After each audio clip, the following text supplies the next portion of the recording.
If you're running a wrestling club and you're looking to supplement your existing fundraising efforts, please consider using CauseMatch.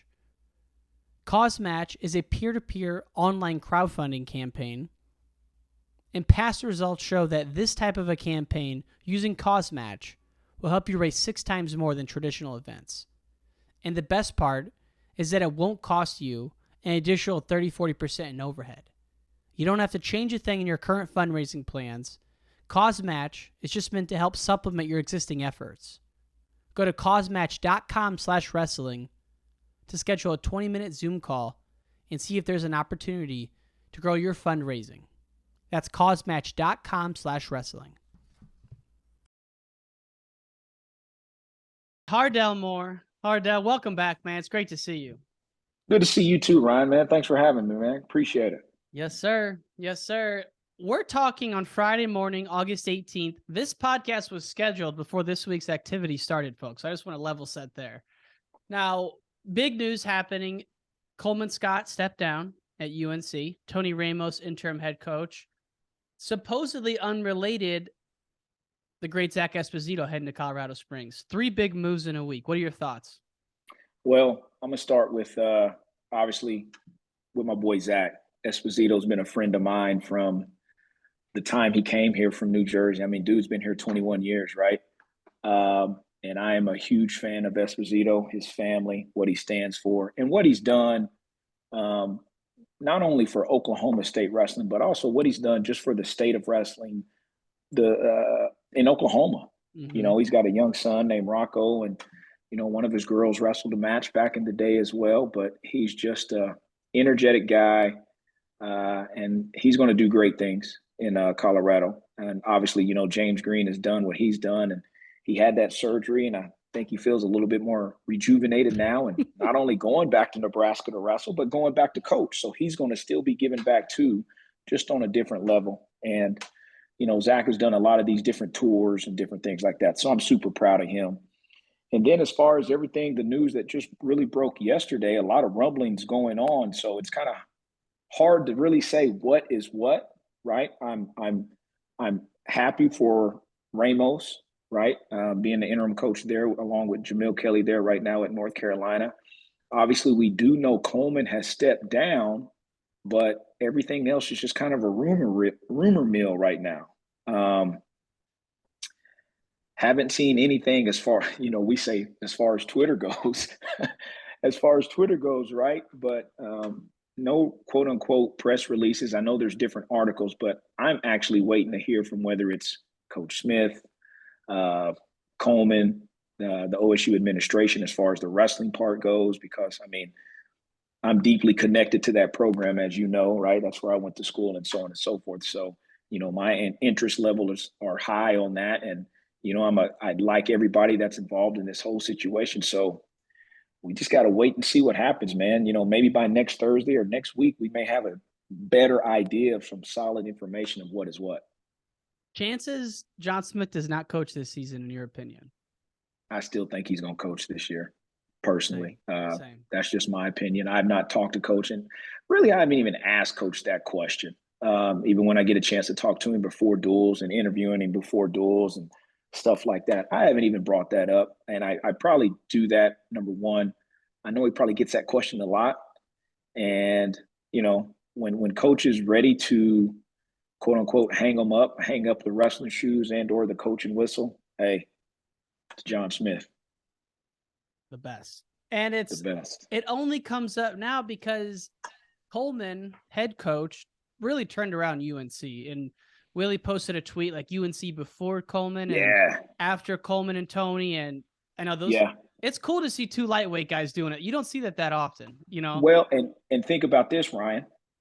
Not only 2 lightweights, but 2 lightweights that had a history.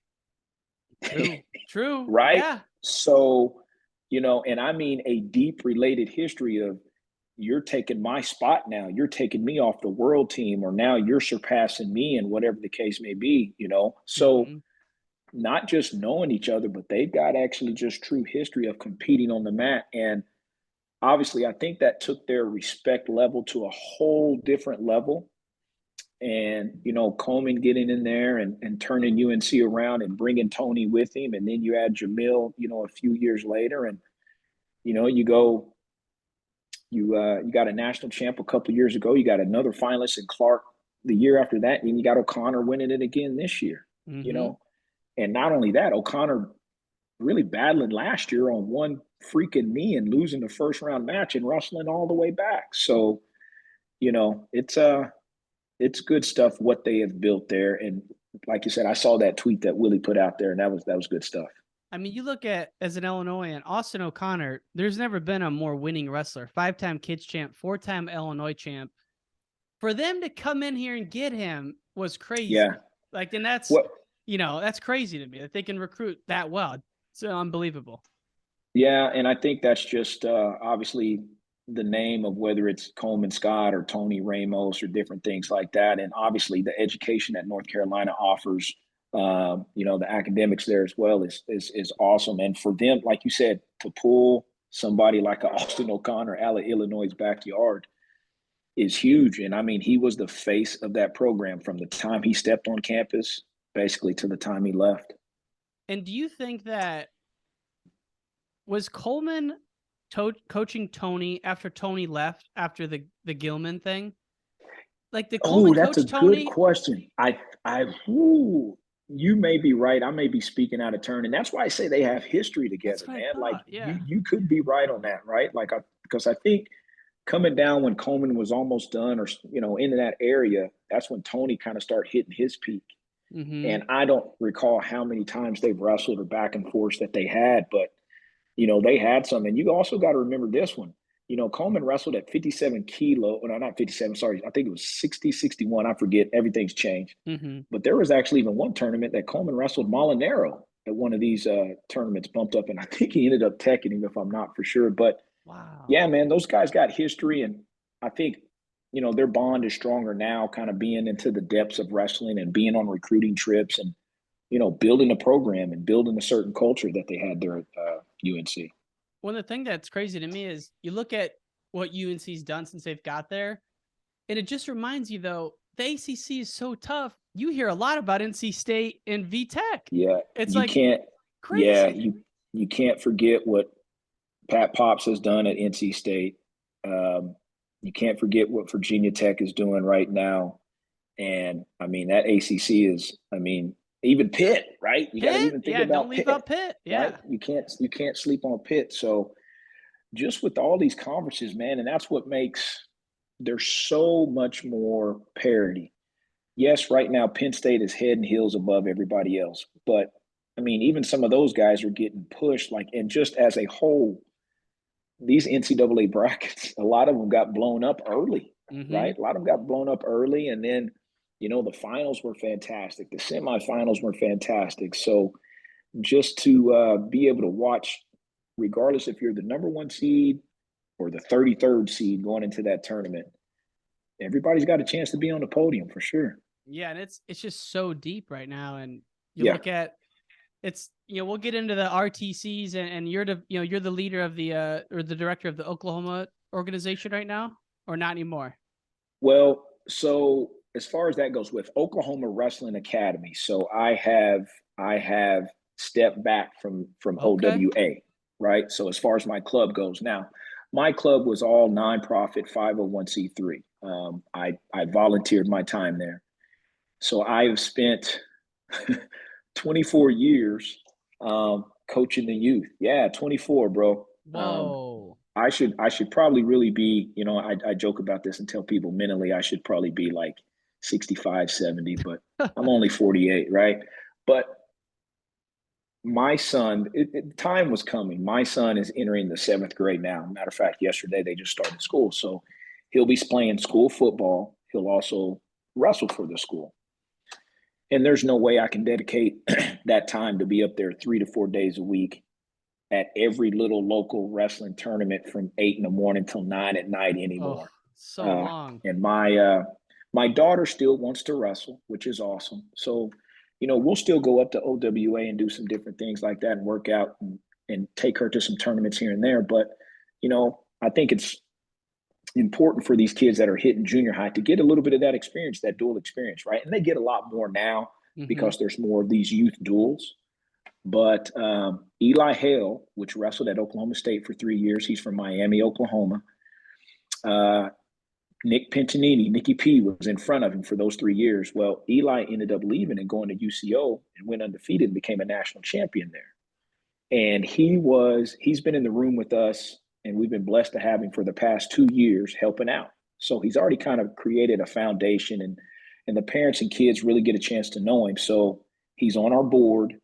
And when I decided to take that step back and talk to the board and do the Zoom call with the board and Zoom call with the friend, my kids and parents, and try to do it the right way, we introduced Eli as the new head coach at Oklahoma Wrestling Academy. Now, as far as the OKUSA stuff goes, like Fargo and Yeah. freestyle and all that, I'm still the coach's director. So I still have that role as far as that goes. So still involved, and I'll be trying to help out my son's junior high team, but it'll be on a much smaller level than 150, 200 kids. Well, that kind of commitment for that long is, man, that's incredible. And congrats on an awesome coaching career. I know you're not going to be far from it, but No. I was asking more about, yeah, like you said at the end there, the OU, like the USA stuff, Fargo, because man, Team Yeah. Oklahoma, they've been a force lately. And I love Team Illinois, but man, there's been some battles lately at those junior and cadet duels. There's been some battles, actually, I think our cadets beat Illinois in Greco, which was, that doesn't happen, right? In all due respect, right? Yeah. So, the thing we've tried to continue to preach with these kids is get out there and scrap. And we know a lot of them because we're not known for a Greco state, right? Mm-hmm. Now we can wrestle here, but we're not known for a Greco state. But I will say this, the things that our teams were able to do, let's just focus on Fargo. Let's just say Fargo right now. I say cadet, it might have been schoolboys, might have been Illinois. I'm sorry. Anyway, but Fargo wise, then we had 4 in the finals in the cadet division, Greco wise, and 2 of them had to wrestle each other. What? Right? Wow. Yeah. And we had 2 other guys in the Fargo junior finals in Greco. So I think there was a total there was 9 cadet All-Americans in Greco only. And I don't remember exactly off the top of my head juniors, but from our girls, cadets, and juniors, freestyle and Greco, they wrestled lights out. They really did. It was fun to watch. Where'd you guys do your training camp at? So we have an east side and west side. So on the west side where I'm at, we trained out of UCO. That was one of our training sites. And I think it was Bigsby was last year. I think was Bigsby this year on the east side.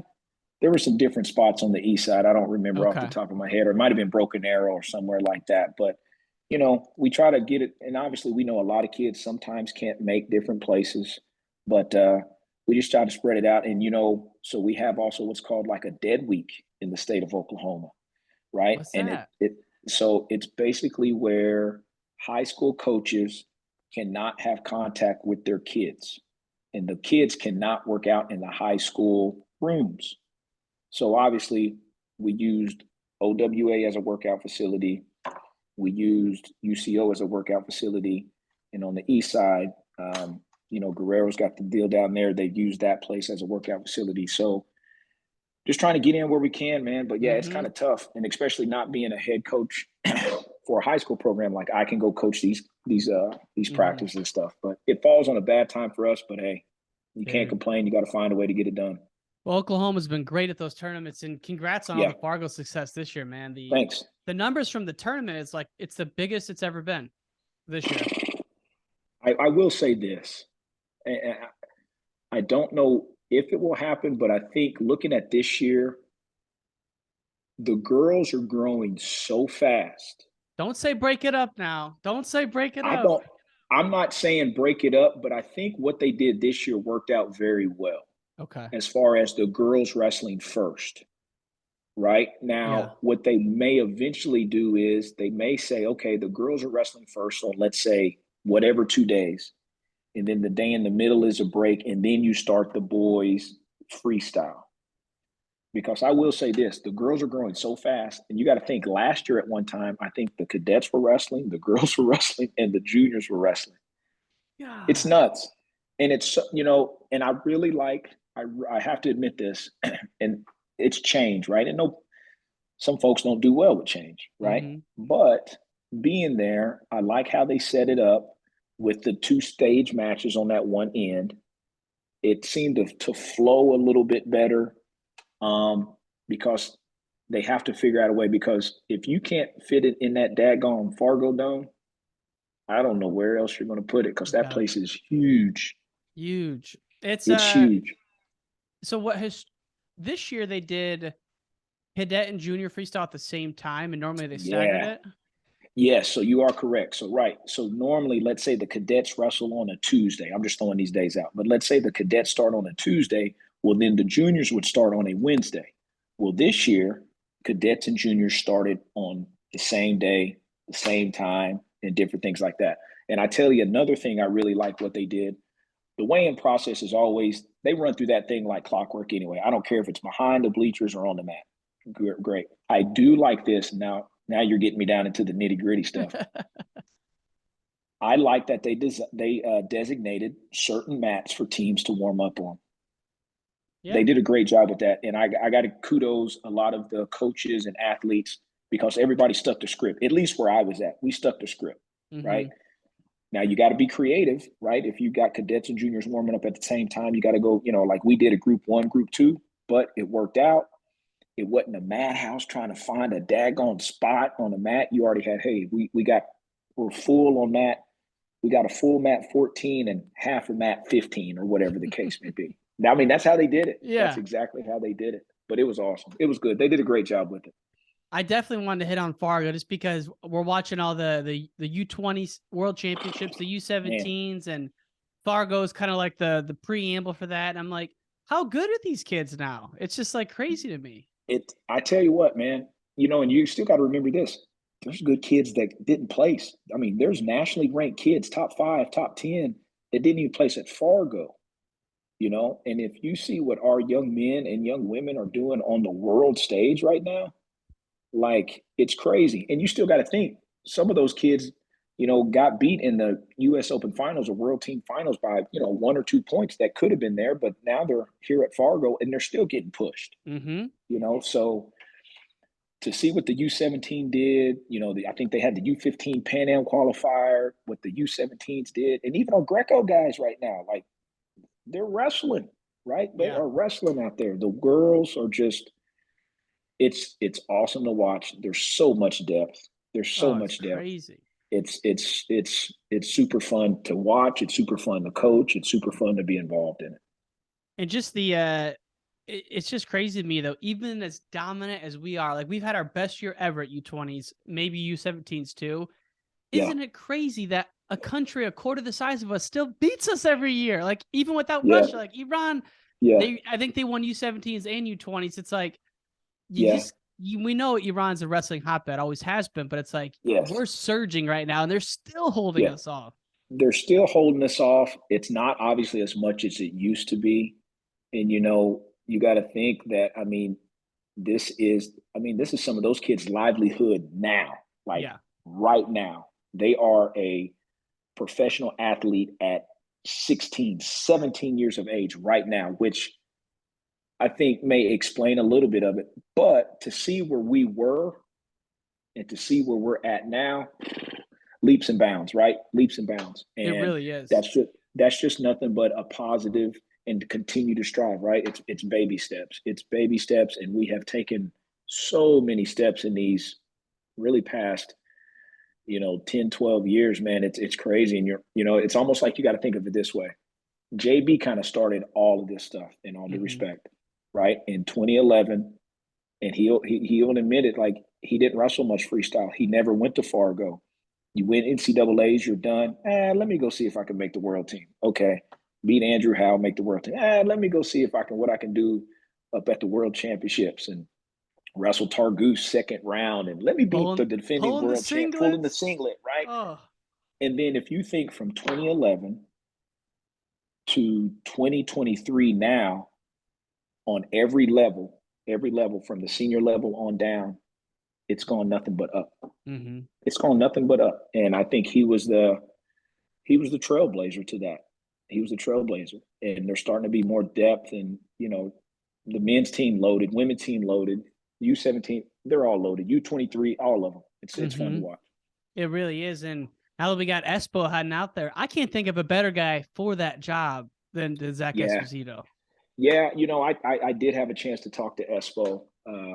We talked a couple of days ago, and I just told him, I said, man, I'm super happy for you. I'm super proud of you. Told him I loved him, and he's gonna be missed. He'll be missed, for sure. But you create those bonds over a period of time. I've known Zach Esposito, like I said, I've had the pleasure of knowing him for 21 years and continuing that. Mm-hmm. So now it'll just be continuing on a different level, and his goal is just to help the United States, invest in these young men and young women that he gets a chance to invest to when they get to Colorado Springs or for training camps or different things like that. And because like I said, he's so interested in the youth as well, because he's got a young son that wrestles in the youth. Mm-hmm. So he understands that development and how to kind of, in all due respect, look at it at that 10,000-foot view at that youth level and continue to build that up. Now, he'll also have the guys in there that are that blue chip that are already there, that their views may be a little bit different because I'm already developed. I've already got a world title. I've already got a world medal. Now, what else do I need to do? Now, let's kind of hone in on these little bitty details where you can get better at, and maybe that will, and hopefully that's going to help you get to the top of the podium. Yeah. He's going to be awesome. He's going to be awesome, man. He sure is. Do you think for someone like that, it's got to be a relief that now you don't have to worry about recruiting? Now you can the athletes are coming. I mean, I'm sure you're recruiting a little bit, but yeah, man, college is such a college coaching. I don't think people realize how much of a grind it is. It's crazy. Insane how much those guys are working. It's funny you mentioned that, Ryan, because we did talk about that and you hit it right on the head. Like, he's still going to have to recruit to kind of get kids up there and different things like that. So that's still going to be a thing that he has to do, but it's not going to be on the level of what he's done for the past umpteen years at Oklahoma State. And you are correct. It is a grind now in college athletics. And we're just talking about wrestling. We're not talking about any other sport. We're just talking about wrestling. And I tip my hat to these coaches, man, because it is something. It is something. And the landscape has changed. We all know that. The landscape has changed tremendously. And once again, the key word, change. Some like it, some don't. But you got to find some way to adapt to it. Because if you don't, you're going to get left behind and somebody's going to pass you, and it's going to be hard to catch up. So it's a different time now, man. Goodness gracious, it's so crazy. It really is. And one of the things I wanted to ask you about, it's kind of wrestling related. It's not. It's like, what do you think about all this conference realignment? Like, what do you think's going on with like the Pac-12 going away? I mean, what just in sports in general? I love college football as much as any, man. Like what are your thoughts on this whole change? Well, it's nuts. Now, I know football wise, it always comes down to the dollar bill, right? That's what it always going to come down to. It's funny for me to sit here and talk about the Big 12 now, because you got to remember, I wrestled in the Big 8. I sound like I'm crazy old, but I wrestled in the Big 8, dog. Listen, would you ever think that Oklahoma would not be in the Big 12 or Big 8? I hope Oklahoma stays in the Big 12, wrestling wise. Right. Wrestling wise, right? Because now we got to remember, though, when Missouri left, they went to the MAC. When their football team left and everybody left the SEC, they went to the MAC. I hope Oklahoma stays in the Big 12. But like I said, it was O State. Go ahead, yeah. The Big 8 was O State, OU, Iowa State, Nebraska, and Missouri, dog. We had 5 teams, bro. But listen, I'm just gonna go off of my weight. We had Timor Terry from Nebraska, myself, and Byron Tucker. So we're all top 5 in the nation and in the same daggone bracket. So really the Big 8 lasted one day. I wrestled Byron in the semis, and I wrestled Timor in the finals my senior year. Now, my junior year, I wrestled somebody, and then I wrestled Byron in the finals. 5 teams, bro. 5 teams, dog. And now there's, Lord, I think there's like 14 or whatever. And if you add Arizona State into the mix too, like That's That's legit. crazy.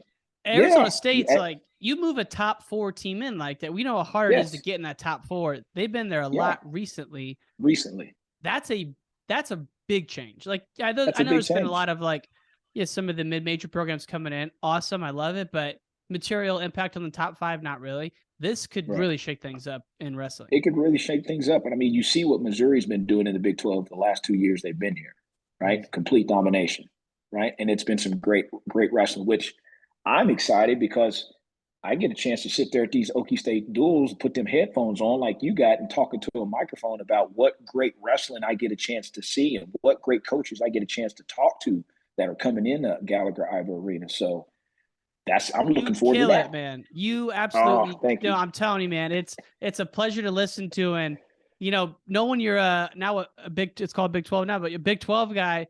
You got Missouri. You also got Iowa State on the rise. You got well, dude. You got Missouri. You got Iowa State. You got OU's got a bunch of new guys in their UNI's lineup. tough. UNI is tough. You got Northern Colorado, right? You got Alirez. You got what Yeah. Troy Nickerson is doing. You bring Arizona State into the mix next year. Obviously, you got O State. You got Obi's now the new head coach at North Dakota State University. What You about got Damian Hahn. Hahn? Hahn's no Hahn, yeah. joke. See, you got He's you got bringing it. Hahn Yeah. at South Dakota. You got Berge coming off a bronze medal. So Dude, I the didn't think about level, that. yeah, the level of talent there is crazy. And don't sleep. Like you even got Air Force making noise, right? You got everybody in this brand. Like Yeah. it's gonna be fun. It's gonna be a fun tournament, and I'm gonna have fun at these duels. That's what I'm gonna do. Well, But I appreciate that, man. how long have you been doing the announcing for now, or the commentating? So I started David Mercatani and I started with David. We started doing the Perry High School tournament probably 7, 8 years ago, right? And it was just, we didn't have headphones. It was just that one standalone mic where you're leaning into it and you're talking like this, No. going back and forth. And we only did the finals, right? So that was the first thing we did. And he was like, Hardell, why don't you start asking some of these kids questions? Because I knew a lot of them from Fargo and different things like that. So we did that for about 2 to 3 years at Perry. Well, then I had the opportunity to do some of the duels with David and different things like that. So just getting my feet wet, not really knowing, just learning, talking wrestling with a buddy, just like I'm talking to you now. And then the next thing I had a chance to do with David was the Scram Camp at Big 12s about 3 years ago, where we sat up, we're overlooking the whole tournament. We're talking about all these matches. The truck would zoom in on a certain match. So we did that. We did mat side stuff. Okay. So to get to the commentating thing of the O State duels, Leroy Smith and Jay Carl. Jay Carl still does it. Well, I was at a duel and I was like, man, after the duel, I saw Leroy in the parking lot. I said, hey, Leroy, if you ever miss a duel, man, let me know. I said, because I'd love to sit down there and talk wrestling and talk about the Cowboys and whoever they're wrestling. He said, really? I said, hell yeah, I would, man. He goes, good. I'll let you know. Well, one thing led to another. He got me in contact. Some people from the administration that handle that stuff sent me an email. I also put the bug in coach's ear to let him know. And he was like, Hardell, I got some, I can help make that decision. I'm like, well, put your boy on, man. Let me know something. So this year was my first year to do it. Now, Jay Carl has been doing it since I was in school. So he's got a lot of history. And man, Ryan, I tell you, I try to, I mean, obviously I got to stay unbiased, right? I got to stay neutral there. And if somebody outperforms O State in a certain way, kudos to them, or wrestler or whatever the case may be. But it just hits different when you're that close, right? Yeah. I get to watch the coaches, I get to watch the athletes, the mat, you hear them, and you just get into it. And I try to make it fun and entertaining and bring some excitement to it, but it's a lot of fun. And I get a chance to talk to a lot of these coaches that either I competed with or know or different things like that. So it's been awesome. That's how I got into it. Well, the fact that you're plugged into the high school scene gives you such a leg up because you know a lot of background on these guys. Like the fact that you're Yes. directing Team Oklahoma at Fargo, it's like you're seeing a lot coming up, and that's huge because it's Yeah. impossible to stay in touch with the high school thing unless you're involved with it because there's so many kids now. You are exactly right, right? And there's so many kids. And, just a matter of making yourself presentable to them and present to them, right? And giving them little words of advice, and whether they're at O State, OU, or whatever college they're at, right? If they're from Oklahoma, I got good idea of maybe who they are somehow, some way, right? Definitely. But it is it's fun. I look forward to doing it again in many years to come. So I got other goals out there that I'm trying to get to as well. Trying to do some more Big 12 stuff. Jim Gibbons, I got to give Jim Gibbons a shout out on here too, because he's kind of gave me some good insight as well. I had a chance to talk to him and Shane Sparks. I took my son and his friend and one of my other buddies up to Iowa for the O State duel, and I had a chance to talk to Jim and Shane before the duel, and we sat down and had a real good conversation. So trying to also do some stuff at NCAA sometime, man. It's just been fun. I enjoy it. So I was going to ask you, so like Big Ten Network, no matter what schools it is, it's the same 3 announcers. Does Big 12 Network not do that? It's per school? It's per school. So like OSU has, it's me and Jay Carl. Iowa State may have like Kyvan Gatson. Yep. Right, as far as the ESPN Plus stuff. And then like your South Dakota State stuff is on like Flow, and they may have somebody. Terry Pack used to do South Dakota State's commentary when his son wrestled there. Got it. So, and like I said, that Big Ten is a production. They do a heck of a job with it, man. It's pretty slick. It's extremely slick. I'd love to see it where whether it's Friday, Saturday, or Sunday during the dual meet season, like 7 p.m. Big Ten Network, their premier duel. 8 p.m. Big 12 Network, their premier duel of the week, and it's year on it every time, even if it's not O State. And then 9 o'clock ACC, right? Because I hate that. Like and I'm embarrassed to say this, I haven't watched the Virginia Tech North Carolina State duel live in like 2 years. It's all been replay. Like I want to see those duels just as much. So I wish we could get like a national scheduling. So it's like, hey, Friday night popcorn, baby. 7 o'clock Big 10, 8 o'clock Big 12, 9 o'clock ACC. TGIF, thank God. Thank God it's Friday, right? Rock Harrison, right? So he's great. You never know, dude. I mean, you never know. It'd be Everybody's nice, always looking to better, but it would be exactly nice. And trust me, I'd be all about it because I just love talking wrestling, right? Don't get me wrong. I know where I went to school and everything like that, but just to sit down and watch some good wrestling, and almost what's even more exciting is watching those coaches go back and forth. Yes. Ooh, that's fun too, man. That's fun. Coach Smith is right up there with the best of them. Now think about it's nothing but comedy, brother. Oh my gosh, I love watching him coach. Coach Brands, obviously, and there's so many of them. But imagine this: Coach Smith retires. We all know his announcing prowess is great. The Olympics, he's amazing. He made the Olympics so fun. Yeah. You and him are the Big 12 crew, and it's you guys versus Shane Sparks and Gibbons, and like that's the Big 12 crew. Like that would be amazing. That'd be awesome. That would be awesome, man. And I even asked Coach, like, man, you pronouncing all these names. Like, I'm not there yet on pronouncing them names, brother. Like, especially that level. Yeah, like he knows everybody. Like, yeah, dude. Getting people to help him out, I guess. I have the slightest idea. I'm not there yet. I'm not there. I'm not on that level just yet. Well, the World Championships that kind of got me hooked back into wrestling again was 2018. And Andy Rovat was on the call with Shane Sparks for like 6 days. I'm like, and now that I know Andy, I'm like, dude, how do you know that, like, that many backgrounds? Like it's very hard to commentate a duel. Like it's not for me. Like it's very hard to know that many people on one duel. To do it for a whole tournament with all these guys from other countries, it's amazing. And then Coach Smith, getting back to that, he did it for the Olympics while he's still coaching. It's like while he's still coaching, crazy. While he's still coaching, and him and JB did a great job. I think one of the things he was talking about, she was sticky. Who was he talking about? He was talking about one of our women wrestlers. Sarah Hildebrandt, like a real sticky. Sarah Hildebrandt. She's sticky. Her grip is sticky. She's sticky. I like that. I forgot JB was on the call. He was on the call too. That's right. Yeah. And the one thing I remember was there was a guy that was wrestling and he had a big lead and he just got dead dog tired. And JB asked Coach, he goes, Coach, what would you tell me at this point in time? He was like, I don't know. I'd have to be there. There wouldn't have to be cameras around or something like that. Because that dude it was bad. That dude couldn't get back to the mat. It was so bad. I laughed so hard. I remember now. It's grippy. Coach Smith kept saying real grippy. Real grippy. I almost want to make a shirt after that. I'm like, I don't think anyone would get it, but it was just like 6 mornings in a row, getting up at 3 a.m. Yes. And man, now that you say that, I want to go back and listen to those matches to hear Coach Smith and JB going back and forth. That Yeah, they did. alone is worth the It price of was admission. awesome. Yes, it was awesome. You know, Greg Jones has been on me about this for a good year and a half, and I will get to this project, but there's this film out there. It's called Fighting Ali, and it's interviews with 10 people who fought Muhammad Ali. And it's an awesome documentary. He wants to do one called Wrestling JB. And we interview like Andrew Howe and, anyone who's had a good scrap with him, Imar, Pritzloff. Like, make one about that, like Wrestling JB. And it's like you could do multiple episodes. You could do like an hour doc, but like, and it's like, it's almost like a round table, right? Like all these guys who have battled JB, they talk about him.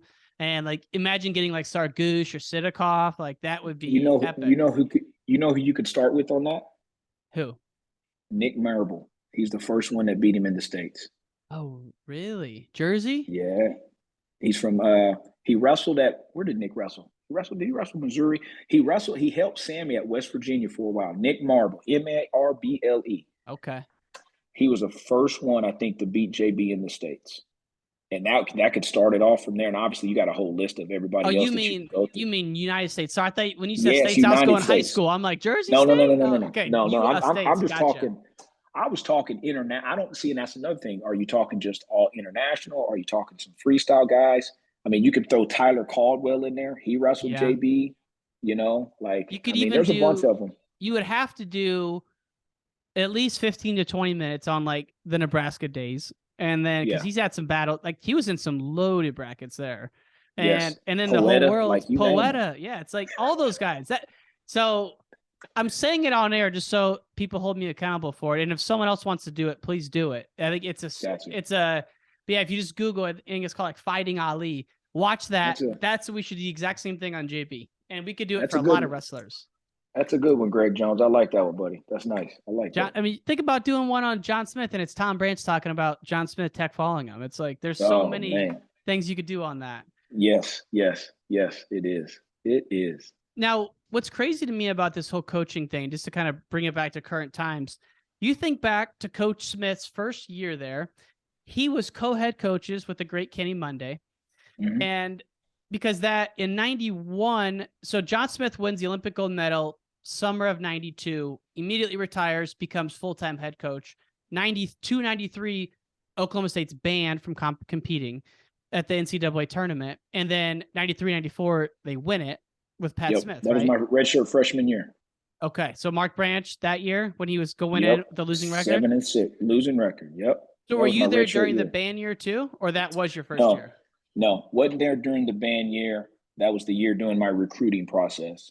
But the next year after that, that 93, 94 year, that was my redshirt year. That's where I took a lot of whoopings that year. A lot of them. Ooh, a lot of them. I heard if you were not you, just anyone, like if you had to wrestle Pat Smith back then, it was a nightmare. Did you have to go with him, or were you? No. So it was Freed. Alan Freed was there at 42. Pat was at 58. Branch was at 67. And JJ McGrew was at 90. So like, I'm the fresh kid on the block, right? But I didn't score like the first month and a half. Like I didn't score. But I think what I did with Pat, I wrestled him. Mm-hmm. That's all I could do, right? My skill level was not there yet. I was a young 18-year-old kid, and I got mollywopped. But I'd come back in that room every day. Hardell, you want to go? Sure, man. Hardell, you want to go? Sure, man. Hardell, you want to go? Sure, man. Right? And I wrestled him. And he actually told me, he was like, you know why I pick you every day? I'm like, why? He was like, because you wrestled. Right? He goes, I may kick your tail, which he obviously did, but I wrestled him. Right? And then if I think I would get a break, well, then Branch. And that's once again, to see Branch behind the scenes, Branch was freaking awesome. But a lot of people or just coming out the end, like what happened there? How does that happen? Dude, he took a bunch of highly ranked guys, 1-2 point matches in overtime. Okay. Right? So when he ended up being the guy and he just caught fire. He caught fire, and that trampolined him to what he ended up being. Because He was hard to score on. He's 6'3" or 4" or whatever at 167 pounds, and bony elbows, bony knees, but was a beast on top. And I mean, he was hard to wrestle, man. He was hard to wrestle. So, and then it just took off from there, man. But yeah, I took whoopings from Pat on a daily basis. But that's what made me, right. And you still got to remember, John was just done, so a lot of those lighter weights took some beatings from him. Hell, I took beatings from John. So I was just gonna say, that is what I was dying to ask you about. Is Coach Smith was notoriously a real, didn't have a lot of empathy as a coach early on. He admits this, right? Because he's coming off being an ultra competitor. But I heard those early years, like the standard and Coach Smith was everyone says, all right, you're soft on these guys now, Coach Smith. But I heard it's really true. Like early years, he was really intense. But you got to look at it. And I picture it in this way. And it was like me leaving Oklahoma State and then coaching the youth. Am I John Smith? No. And Coach was still in competitive mode. You got to think, man, when you're trying to perfect your craft down in that dungeon, you're a 4-time world champ, 2-time Olympic champ. Like, you have to take yourself to a different level. And then now, okay, I just win my gold medal in 92. Now I'm coming back dealing with young college kids that still don't know what they want to do. And a broken program. Like the program was in shatters. And a broken program. So let me take myself out of this dark place that I was in to get to where I needed to go, right? Exclude friends. You know, like he said, he lived on a low budget, like he didn't have any money and all of that stuff. Now you got to go out and do interviews. Now you got to go out and instruct other people besides yourself. But you've been doing that for 8 years. Mm-hmm. So that's hard. And then you're starting to bring in kids with different talent that some of them may not be able to hit that low level or elbow pull or whatever. So how do I help this young man out? Mm-hmm. Right. And it was something. And I laugh so hard about it now because I tell him, I'm like, hey, dog, I'm like, you just got a little soft, man. Like, I do. I mean, I love Coach, right? But I let him know, man. But I mean, but that just comes with a period of time, right? Like, he had to get out of that mindset. And just like any great athlete, right, if you're trying to get to a certain point, you're not going to be the nicest person to be around because you got things you need to accomplish. That's just how it is. You know what I mean? That's it. It's like, and just imagine, like, so 92, 91, 92, John wins it. Kenny Monday, I believe I think he got silver. He got silver that year. Okay. Yeah. Then they got to go coach. They got to recruit. Yes. And then Pat still wins. Yes. Despite all this, right? It's like that was a rocky four titles. I mean, that's a long road to go. It's like there was just, I think Oklahoma State, if Coach C would have stayed, John probably would have gone to 96. Oklahoma State probably would have won 3 or 4 more titles during that era. Like they were on a roll. Possible. They were on a roll, man. They were on a roll, and you've seen the doc about the band year and different things like that. It was just horrible. Like I said, I wasn't there. I came in the year after that. Right. And then we just kind of started from there, That's where man. it started. Yeah. Yeah. Now, to think that we're either seeing Coach Smith, we can only speculate. I actually don't know. Again, like there's people in the wrestling world who know all these things weeks before they happen. I'm not one of them. I'm not connected at all. But more than likely, head coach Coleman Scott resigns for what we must assume is the assistant coaching position at Oklahoma State. He's not going to be in that position more than 2 seasons, you would think, maybe more than 1. So this could be John Smith's last year coaching Oklahoma State. Crazy. Rock, paper, scissors, man. I don't know. I have the slightest idea. Like I said, I not that you would know, but what are your thoughts on that, though? Like, what is that? Well, we were, Jay Carl and I were talking last year about everybody that came to the Big 12, and Jay Carl kind of does the intro, right? Because he's the play-by-play guy. Mm-hmm. And there was one coach, Coach Brian Smith from Missouri. I think he was I think he's been in Missouri 20-something years or something like that. John's been at O State for 30, 34, 30 something, 35, 36. So what is that? So think about that. That's shitload, right? Yeah. Yes. So Crazy. his tenure is crazy, and he's not 60 years old yet. No, I You know. know what I mean? So I don't know, man. It's when coach decides to hang him up, like I will give that dude a standing O. I will go give him a big hug. I will tell him that I love him just like I do when I see him on a consistent basis. And just thank him, man. Thank him for the impact he made on my life. And not only mine, like many of my lives, and not only mine, even my child, Right. right? That's another beautiful thing about it. A lot of our guys still go back and our kids go to those OSU camps now. So like it's full circle numerous times over. And I'm just speaking about myself, but there's Yeah. many of them out there like that, bro. And then you think about his coaching tree. Like it's That's stupid. that says everything right there. Like it's Yeah. like the development he's doing in, one of my favorite coaches, Chris Pendleton. I mean, Yeah. he's about to spawn a whole generation of Cowboys in Oregon. I know DC's doing Yeah. it in San Jose. It's like Yep. everywhere you Yep. look, at Yep. any level, the In coaching any tree's level, there. man. And that is you hit it right on the head because even down here and just in the state of Oklahoma, it was like I was running my club. Shane Roller had his Mm-hmm. club. Eric Guerrero was doing his things. And there's obviously other folks that were connected with OSU doing their things. Now you got I'm not going to try to name all the Too head many. coaches and or assistant coaches that have a connection with OSU right now. It's too many. It's too And many. I also don't think people realize the influence the Smith family had on that Arkansas program either. Like that Little Right. Rock Right. program, a lot of influence there. So I mean, obviously Yep. Pat's out there, but Yep.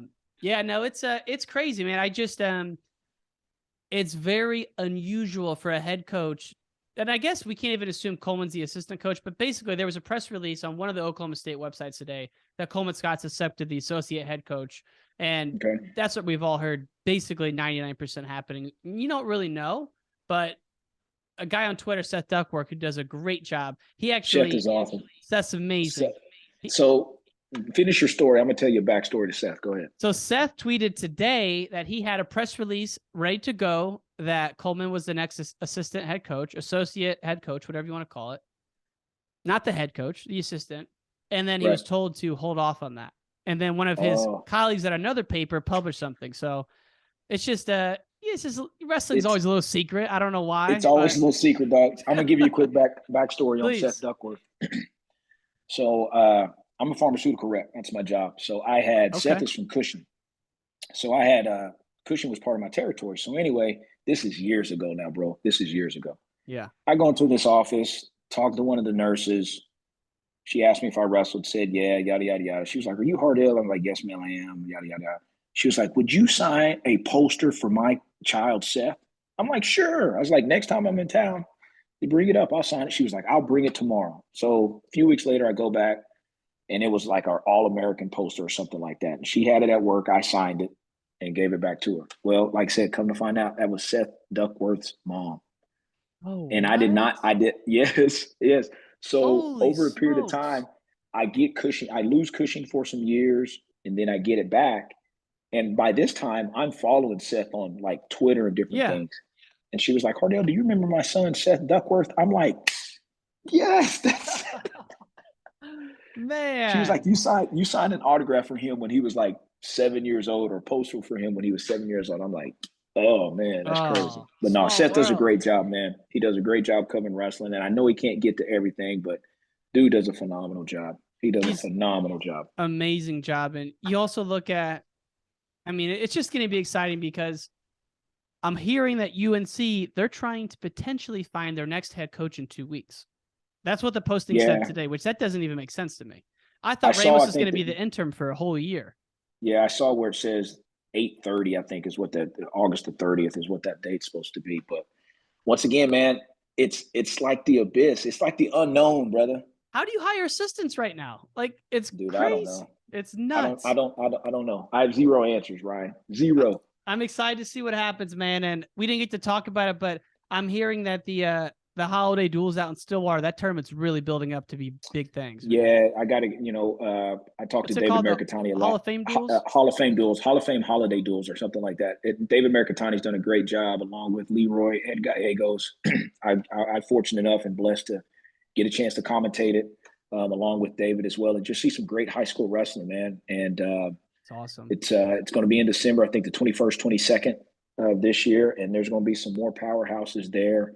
So really looking forward to that, and just going to be fired up for it, man. Going to be fired up for it. And I do got to ask you, I wanted to also make sure, I know this is, I won't do this on there, but I'm still going to ask you, did you get Teague Moore's phone number? I know you were I talking got to it. Egg. Perfect. Talked to Teague Perfect. Perfect.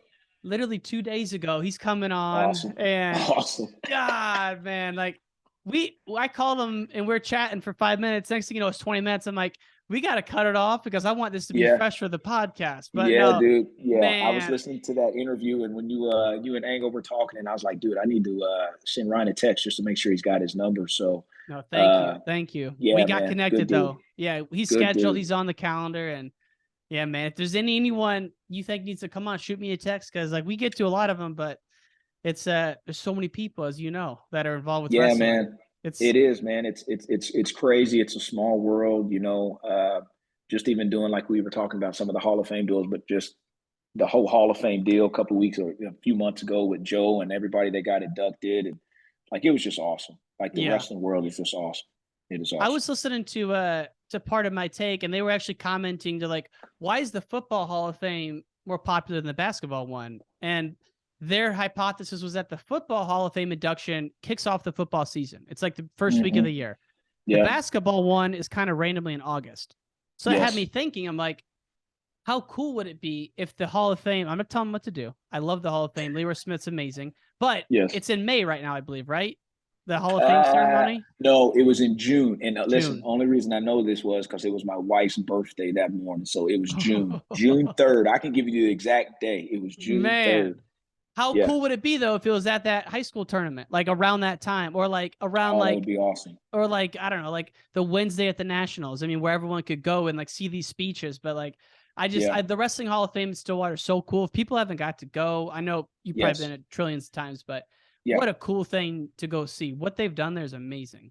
Yep, and they got a new women's hall as well over there. So it's continuing to grow. Like you said, Leroy and his staff do a phenomenal job there. It's a sight to see for sure. It really is, man. Well, Hardell, it's been a pleasure as always. Can't wait for this season. We got 3-point takedowns. We got new coaches. We got crazy. Oh, man. And hey, we got takedown. Olympic trials. We got Olympics. I cannot. And this might be 24 is got to be the last cycle until like 28. The amount of new guys that are going to be on this team in 28 is going to be crazy. All these young guys. 24 is like the end of this great. Basically, Rio was kind of shaky. 2017 on, it's been nothing but glory, and I can't wait for these guys to go out in style in August the 24th, the Paris Olympics. Yeah, man, it's going to be awesome. Like you said, it's an exciting time in USA wrestling. It's just an exciting time in wrestling in general. And I mean, from every level, from grassroots all the way through, man. And, it's a marathon, not a sprint for them young ones. Stay patient. More importantly, parents with them young ones, stay patient. Because you've seen some craziness. Oh, brother. Yeah, it's that's a whole nother podcast right there. We need that. We need we'll do a public service announcement for parents December 1. You come on, we'll get some other youth coaches on, and just like people, just relax, just smile a little bit. Just relax a little bit, man. No need to break nothing, right? He's 6. He and she are 6. Seriously. They'll be fine, man. But it's always a pleasure, Ryan, man. You have done what you have done for the wrestling community. Has been awesome. Your research, your detail, who you are, who you've got on, everything that you've done for this it's helped grow the sport, right? It has helped grow the sport because, back when you and we didn't have any of this. No. So it's getting people that may not have had that voice or had this platform to get their voice out and share great stories. So every doc series that you have done has been thumbs up many times over. So continue success, man. I'm always willing to get on here with you, brother, and just talk a little shop anytime, man. Man, thank you so much. And it's great. And though I tell you, man, the one doc I've been in the back of my mind is, and maybe if it is Coach Smith's last year, this is the time to do it. But that Okie State, was it a 3-peat or 4-peat in 2000? I think it was 2000. Yeah, 2000. That was back Esposito's years. Did they go 4 in a row or 3 in a row, though? I think it was 3, though. I think it might have been 3. Well, those teams, it might have been 4. Those teams were crazy. Yeah, you had Hendricks, you had Pendleton, you had Roshaw, Mako was on the squad. Johnny Thompson. Johnny T, dog. Don't sleep on Johnny T, Dude, dog. that was scary. Don't sleep on Johnny T, man. Yeah, but no, man, I'm gonna be late for my my driving lesson, man. I just picked up golf, so I got a jet. But dude, great. Oh, okay. I see I you. just Go work started, on it, man. man. Yeah, I just go started. work on it. It's a Yeah. great game, dude. It's a great game. Yeah, I've been playing it for, sheesh.